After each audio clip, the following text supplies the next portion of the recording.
Halo, assalamualaikum warahmatullahi wabarakatuh. Adik-adik yang menempuh mata kuliah matematika keuangan. Oke, di sini saya mau menjelaskan ya tentang wesel yang belum sempat kita bahas di kelas. Langsung aja ya. Jadi wesel itu merupakan sebuah surat janji oleh seorang yang memiliki hutang kepada orang yang memberinya hutang, dan biasanya disertai dengan bunga. Ada yang disertai bunga, yaitu disebut dengan wesel berbunga atau interest bearing notes. Ada juga yang tidak berbunga, tapi yang saat ini kita bahas adalah wesel yang memiliki bunga. Kenapa kita nggak bahas wesel ini di bab bunga sederhana? Karena di sini sistemnya wesel itu dapat diperjualbelikan. Dan apabila diperjualbelikan sebelum jatuh tempo, maka akan menggunakan sistem diskon untuk mengetahui nilai yang kira-kira harga yang kira-kira dibayarkan untuk diperjualbelikan itu berapa, seperti itu. Ya, langsung aja ya. Mungkin adik-adik di PowerPoint sudah menerima materi tentang wesel yang dijual oleh Tuan Bahtiar, ditandatangani oleh Tuan Ahmad, tapi dijual belikan oleh Tuan Bahtiar kepada bank AAA. Bisa disimak mungkin ya, mungkin ada yang masih belum bisa memahami. Kita bahas sekarang aja. Oke, jadi di sini ada sebuah wesel yang diterbitkan pada tanggal 1 Juli 2010. Mungkin kita bisa bikin timelinenya ya. 1 Juli 2010. Tanggal penerbitan weselnya. Dan jatuh tempo dalam 60 hari, yaitu tanggal 30 Agustus 2010 dengan bunga 11%. Jadi di sini ada jatuh tempo ya. Pada tanggal 30 Agustus 2010 dengan bunga 11%. Di sini berlaku bunga. Dengan bunganya berapa? 11%. Oke, jadi di sini kan kita pengen tahu Tuan di sini pihak-pihaknya ya. Tuan Ahmad itu berhutang kepada Tuan Bahtiar. Oke, bisa dipahami. Lalu jatuh temponya tanggal 30 Agustus 2010. Jadi kalau dihitung itu ada 60 hari. Jadi 1 Juli 2010 ini dia masih belum mendapatkan bunga. Dapat bunganya kan 2 Juli 2010. Jadi 1 Juli ke 2 Juli 2010 itu dihitung sebagai 1 hari. Kalau dihitung sampai 30 Agustus 2010 itu totalnya adalah 60 hari. Itu ya. Oke, langsung aja kita mencari nilai jatuh temponya tuh ada berapa. Nilai jatuh tempo itu kan S ya. Kita pakai rumus yang bunga sederhana dulu. SP1 plus. Oke, masih pada ingat ya ini ya. Sedangkan nilai weselnya adalah Rp 100 juta dikali 1 plus bunganya 11% dikali T-nya ada 60 ya, 60 per. Kita pakai yang exact interest method, jadi pakai 365 hari, bukan pakai yang 360. Nah, di sini hasilnya adalah 101.808.219,20 rupiah. Ini nilai saat jatuh tempo di sini. Jadi ini Rp 101.808.219 tuh ya. Di sini Rp 100 juta. Nah, oke. Jadi nilai jatuh tempo. Jadi apabila Tuan Bahtiar itu tidak memperjualbelikan weselnya, maka dia akan mendapatkan 101 juta sekian ini pada saat jatuh tempo. Tapi masalahnya dia kan menjualnya ke bank, ya. Karena memang wesel itu bisa diperjualbelikan. Oke, pertanyaannya ya, jika wesel yang ditandatangani Tuan Ahmad di atas pada tanggal 1 Agustus 2010 dijual oleh Tuan Bahtiar kepada Bank AAA dengan menggunakan tingkat diskon 15%. Oke, hitung berapa nilai yang akan diterima Tuan Bahtiar. Oke, jadi di sini pada tanggal 1 Agustus ini ada tindakan jual beli ya. Tuan Bahtiar ke Bank AAA. Jadi Bank AAA tuh membeli wesel yang ditandatangani oleh Tuan Ahmad ini. Jadi nanti saat bank sudah membeli, maka yang akan memperoleh bunga dari Tuan Ahmad itu adalah bank, bukan Tuan Bahtiar lagi, karena udah dijual ke bank. Oke, dengan menggunakan tingkat diskon 15%. Jadi di sini ini kan memfuture value kan. Kalau bunga itu kan memfuture value kan ya. Kalau diskon itu kan present value kan, menilai sekarang kan. Jadi mengurangi ya, mengurangkan nilainya karena ada unsur waktu yang berkurang.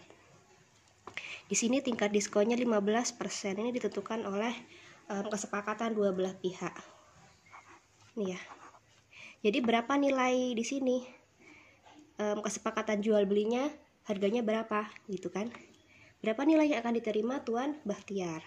Kita pakai rumus ini ya. Pertama kan S sama dengan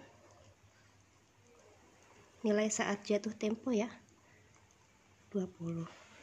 Sedangkan D-nya diskonnya itu 15%.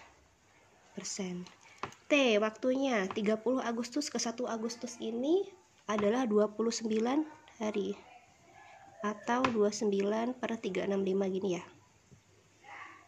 Lalu kan kita mencari P-nya, nilai sekarangnya ya. P sama dengan S1 min DT. Langsung aja ya. Dikali 1 min 15/100 dikali 29,365. Di sini menghasilkan berapa itu? P-nya RP. Ini langsung saya salin ya dari buku. Nah, gini ya. Jadi ini adalah nilai yang diterima oleh Tuan Bahtiar atas kesepakatan jual beli dengan bank. Nah, oke, kita lanjutkan ya. Pertanyaan yang B. Yang B tadi apa sih? Bentar. Oke, kita lanjutkan yang B. Berapa tingkat bunga yang akan diterima bank atas investasinya dalam wesel di atas jika wesel tersebut dipegang hingga tanggal jatuh tempo? Jadi kita mempertanyakan ini ya, bunga yang akan diterima oleh bank dari Tuan Ahmad. Ini ya. Aduh. Ini berapa? Kita hitung selisihnya berarti ya. Karena kan nilai jatuh temponya adalah S-nya Rp 101 808 219,20 gitu ya. Sedangkan P-nya adalah berapa? 1594888,4. Sedangkan T-nya 29/365. Oke. Lalu SI-nya simple interest-nya ya, bunganya adalah berarti S dikurangin P, menghasilkan ini dikurangin ini ya. Bentar, menghasilkan berapa sih? Kembang akan ini SI-nya Rp 1213330. Maaf jelek tulisannya. Oke, jadi SI-nya ini kita akan mencari tingkat bunga ya. Tingkat bunga berarti R ya. R-nya kan rumusnya SI P T sama dengan RP ini 1213330,8 dibagi P-nya RP 100 dikalikan dengan 29/365. Hasilnya adalah 0,1518 ini, atau kalau dijadikan persen karena kita kan butuh tingkat bunga berarti dalam satuan persen. Nah, ini adalah tingkat bunga yang akan diterima oleh bank apabila dia menahannya dan tidak memperjualbelikannya sampai akhir tempo. Jatuh tempo, maaf. Lalu yang C, pertanyaannya ini. Berapa tingkat bunga yang didapat Tuan Bakhtiar ketika ia menjualnya pada 1 Agustus 2010? Jadi dia mempertanyakan ini bunga yang didapat ia selama ini. Kok jelek banget sih gambarnya. Oke, ini ya. Berarti kan selisihnya ini dikurangin ini. Rp 100 oh salah SI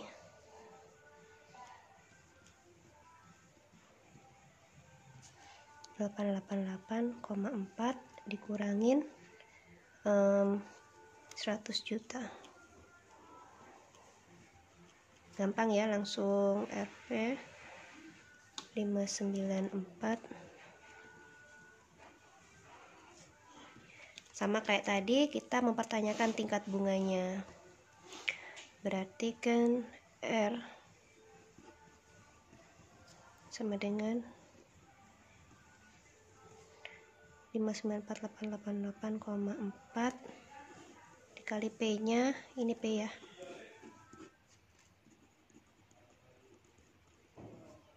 maaf tadi T nya adalah berapa hari, T nya 31 ya, ya enggak, 31 per 365 ini, berarti ini dikali 31 menghasilkan 0,0704 atau 7%. Seperti itu. Oke, selanjutnya kita ke soal ya. Soalnya berbunyi pada tanggal 15 April benar.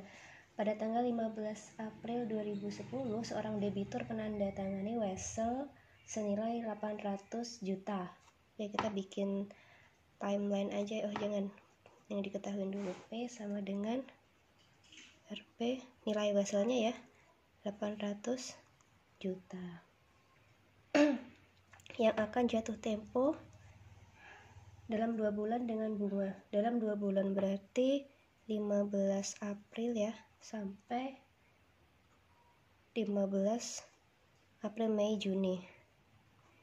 Itu berapa hari? Berarti 15 hari ditambah 31 hari tambah 15 hari ya, sama dengan 61 hari atau 61 per 365 gini kan. Oke, T nya dapat, lalu dengan bunga 12% PA per annum. Kita bikin timeline-nya aja ya. Ini pada tanggal 15 April. Ini 15 Juni. Di sini R-nya 12%. Kita akan mencari ini 800 juta ya.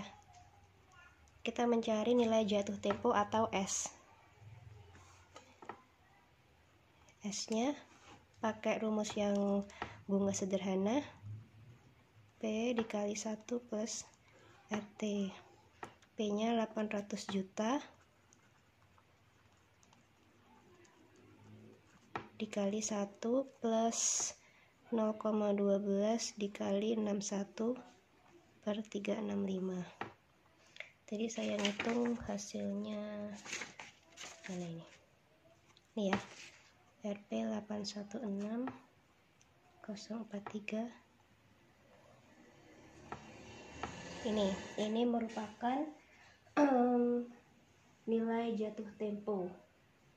Ini yang A ya, nilai jatuh tempo yang akan diterima apabila tidak ada transaksi jual beli. Masalahnya di sini kan pada tanggal 10 Mei 2010 pemegang wesel tersebut menjual wesel kepada bank sentral yang memberikan diskon 13%. Sama kasusnya kayak yang dicontoh ya tadi ya. Berapa nilai wesel tersebut pada saat jatuh tempo? Ini kan jatuh tempo dan pada tanggal penjualan. Jadi di sini tanggal 10 Mei 2010. Di sini yang diketahui kan S. Oke, S kita dapat Rp 816043 salah 62 dengan tingkat diskon 13%. Dan T coba kita hitung mundur ya, 15 Juni sampai 10 Mei itu ada berapa hari? 10 Mei ke 31 Mei tentunya ada 21 hari, ditambah 1 Juni 15 Juni berarti 15 hari sama dengan 36 hari ya, atau 36 per 365 gitu. Di sini kita mencari nilai saat ada transaksi penjualan di sini. Ini kira-kira berapa ya harganya. Lalu kita berarti mencari P atau present value kan. Ini kan tadi future value, ini present value kan, berarti di diskon. P sama dengan S dikali 1 min DT. S nya yaitu Rp 835,62 dikali 1 min diskonnya 0,13 dikali 36 per 365. Tadi hasilnya itu 805.580.588,63 rupiah. Ini adalah nilai wesel pada tanggal penjualan. Oke, mudah kan? Ya, adik-adik, selanjutnya kita akan berbicara mengenai diskon tunai. Diskon tunai sendiri itu merupakan potongan atau diskon yang diberikan dari penjual atau produsen kepada konsumen yang mampu melunasi barang dagangannya itu sebelum jatuh tempo, jauh sebelum jatuh tempo. Ketentuannya biasanya dituliskan seperti ini, credit terms-nya ya, misalkan 2/10 N per 30. Itu berarti apabila pembeli melunasi barang dagangannya dalam kurun waktu 10 hari, maka akan mendapatkan diskon sebesar 2%. Kalau dia tidak sanggup membayar dalam jangka waktu 10 hari, dia tidak dapat potongan. Dan jatuh tempo batas pembayarannya adalah 30 hari. Seperti itu. Misalkan saja ini ya, ada soal yang di PowerPoint. Seorang pedagang membeli sebuah peralatan kantor seharga 40 juta. Dengan termin kredit 4 harga ya. Harga barang 40 juta dengan termin kredit terms-nya 4/30 N per 100. Ini berarti apabila pembeli itu melunasi barang dagangannya dalam kurun waktu 30 hari, maka dia akan mendapat diskon 4%. Apabila dia tidak melunasi dalam jangka waktu 30 hari, maka dia tidak mendapatkan potongan apa-apa. Tapi dia harus membayar pada jatuh tempo ya. Jatuh temponya yaitu 100 hari. Oke, berapakah tingkat bunga efektif yang ditawarkan kepada pedagang tadi? Jadi maksudnya tingkat bunga efektif tuh gini. Pedagang tadi kan tidak akan menyia-nyiakan diskon pembeli tadi ya. Oke, benar. Di sini pedagang tuh sebagai yang membeli peralatan kantor. Jadi pedagang atau konsumennya tadi itu kan tidak akan menyia-nyiakan diskon yang akan diberikan, yaitu sebesar 4%, kan lumayan. Jadi gimana caranya? Dia harus membayar dalam kurun waktu 30 hari atau maksimalnya 30 hari itu ya. Pada hari ke-30 dia harus melunasi barang dagangannya. Dia akan mendapatkan 4%. Oke, 4% itu berapa? Diskon ya. Diskon tunainya 4% dikali Rp 40 juta. Berarti kan diskonnya 1.600.000 kan lumayan ya. Tapi pada saat itu dia tidak memiliki uang. Akhirnya dia berinisiatif untuk meminjam. Mungkin di bank atau gimana. Jadi kira-kira dia harus mengira-ngira kira-kira tingkat bunga berapa saya harus meminjam. Jangan sampai bunga yang dikeluarkan itu malah lebih besar daripada diskon yang akan dia terima, kan gitu ya. Karena bunga merupakan biaya bagi dia. Dia harus mengeluarkan biaya yang lebih kepada si peminjam uang, seperti itu. Lalu akhirnya dia menghitung sampai tingkat berapa bunga itu efektif untuk mengambil diskon. Jadi caranya yang pertama ya adalah kita harus mencari P-nya dulu. P-nya ini kan didapat dari Rp 40 juta dikurangin diskonnya, ya enggak? Menghasilkan Rp 38.400.000. Jadi kan istilahnya diskon bunga efektif tuh ya, diskon sama dengan bunga ya sama dengan SI ya, simple interest harus sama. Jadi dia asumsikan simple interestnya itu maksimal kan harus 1.600.000, yaitu seharga diskonnya, dengan jangka waktu 70/365. Kenapa 70/365? Karena dia jangka waktu meminjamnya kan 70 hari. 100 hari dikurangin 30 hari kan begitu. Kalau dibuat timeline ya, ini dia 30 hari ya. Ini batas dia mendapatkan diskon. Sedangkan kan dia nggak punya uang tuh pada hari ke-30. Jadi dia tuh berencana untuk meminjam. Ini 100 hari. Meminjam selama 70 hari untuk membayar yang 30 hari ini. Seperti itu. Ini tuh pinjam. Ini pakai bunga ya, memakai bunga. Seperti itu. Paham mungkin?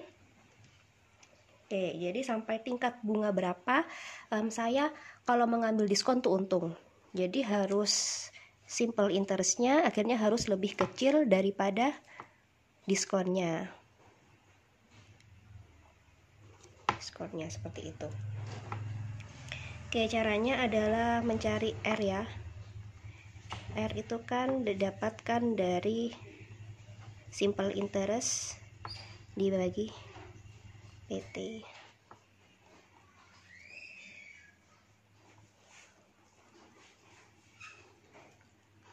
Simple interestnya kan maksimal 1.600.000. Lalu harga barangnya yang sudah didiskon dikali 70/365, 0,21726 atau 21,73%. Ini adalah tingkat bunga efektifnya. Apabila tingkat bunga efektif ini ya, misalkan dia pergi ke bank atau ke siapalah gitu dan menawarkan bunga yang ternyata lebih kecil daripada 21,73, otomatis dia harus mengambil ya, karena ini merupakan cut off-nya bunga, cut off interest sebesar 21,73%. Kalau lebih kurang dari 21,73, dia harus mengambil pinjaman itu untuk melunasi barang dagangan yang sampai 30 hari itu untuk mendapatkan diskon. Kalau misalkan ada bank yang malah misalkan 22% gitu, akhirnya tingkat bunga itu nggak lagi efektif, malah dia merugi gara-gara mengambil bunga itu untuk membayar diskon, karena akhirnya simple interestnya itu lebih tinggi daripada diskon yang ia terima. Seperti itu. Mungkin bisa dipahami ya untuk diskon tunai ini. Oke, sekarang kita bahas soal tugasnya ya. Seorang pedagang membeli peralatan senilai 80 juta. Berarti harga barang kan 80 juta dengan credit terms 3/10 dan per 40. Jadi dia akan mendapatkan diskon sebesar 3% apabila dia melunasi barang dagangannya itu dalam waktu 10 hari. Dan jatuh temponya adalah 40 hari. Apabila dia tidak mampu membayar atau tidak mampu melunasi dalam jangka waktu 10 hari, maka dia tidak akan mendapatkan potongan apapun. Credit terms. Seandainya pedagang di atas tidak memiliki uang tunai, tetapi dapat meminjam. Berapa tingkat bunga tertinggi yang masih menguntungkan pedagang tadi untuk meminjam guna mengambil diskon tunai di atas? Sama halnya kayak tadi ya, tingkat bunga efektifnya tuh berapa? Berarti ini diskonnya ya. Diskon apabila dia membayar dalam jangka waktu 10 hari. Diskonnya itu 3% dikali 80 juta. Diskonnya itu berarti 2.400.000 rupiah. Kan lumayan ya. Dan dia tidak akan menyia-nyiakan diskon ini. Jadi dia berusaha untuk meminjam ke lembaga keuangan atau ke siapapun itu, tapi ada bunganya. Dan tingkat bunga berapa agar dia efektif dalam mengambil diskon itu, agar tingkat bunga yang dibayarkan tidak lebih dari diskon yang ia terima.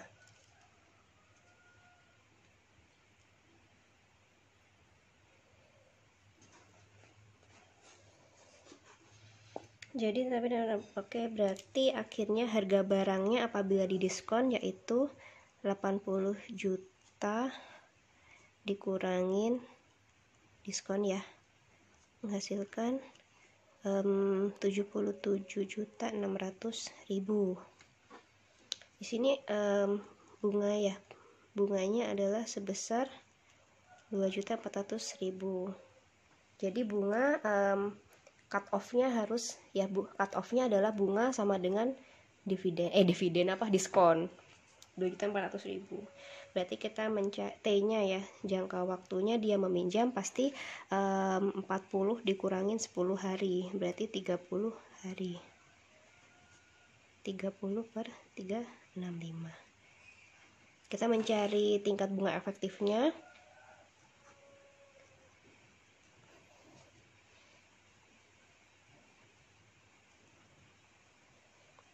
Dibagi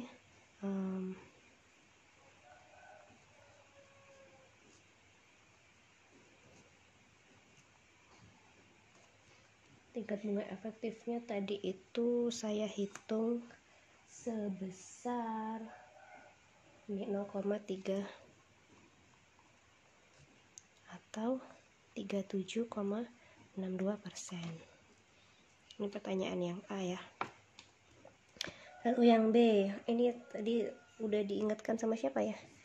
Saya ada kesalahan. Berapa besar pinjaman yang harus ia ajukan? Berarti pinjaman yang harus diajukan itu, pinjamannya berarti P ya yang dicari. Jelas RP 77.600.000, bukan S, maaf. Saya kira tadi itu pakai sistem diskon, tapi ternyata meminjamnya kan pakai sistem bunga. Kalau pakai sistem diskon ya tetap aja nanti yang dicari S-nya seperti itu. Apabila pedagang tersebut dapat melakukan pinjaman ya, apabila pedagang tersebut dapat melakukan pinjaman dengan bunga 21%. Jadi misalkan dia mendapat sebuah lembaga keuangan atau seseorang yang mau meminjamkan uangnya, tapi dengan bunga hanya 21%. Intinya kan di bawah tingkat bunga efektif ya, berarti lebih menguntungkan. Jika ia membayar barang yang diminta dalam waktu 10 hari, kita hitung ya, kalau dengan tingkat bunga efektif dia akan mendapatkan 37,62 ini R1 37,62% atau berapa? 2.400.000. Kalau R2 tadi 21% atau 21% dikali RP ini, benar? Lalu dikali 30/365. Hasilnya adalah berapa tadi? satu, bentar, ini ya, 1.339.000. Nah, ini ya. Lalu selisihnya,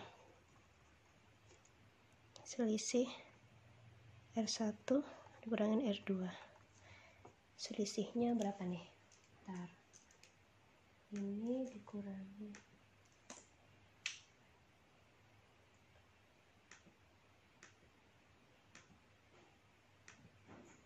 1 juta. Nah, seperti ini. Sudah.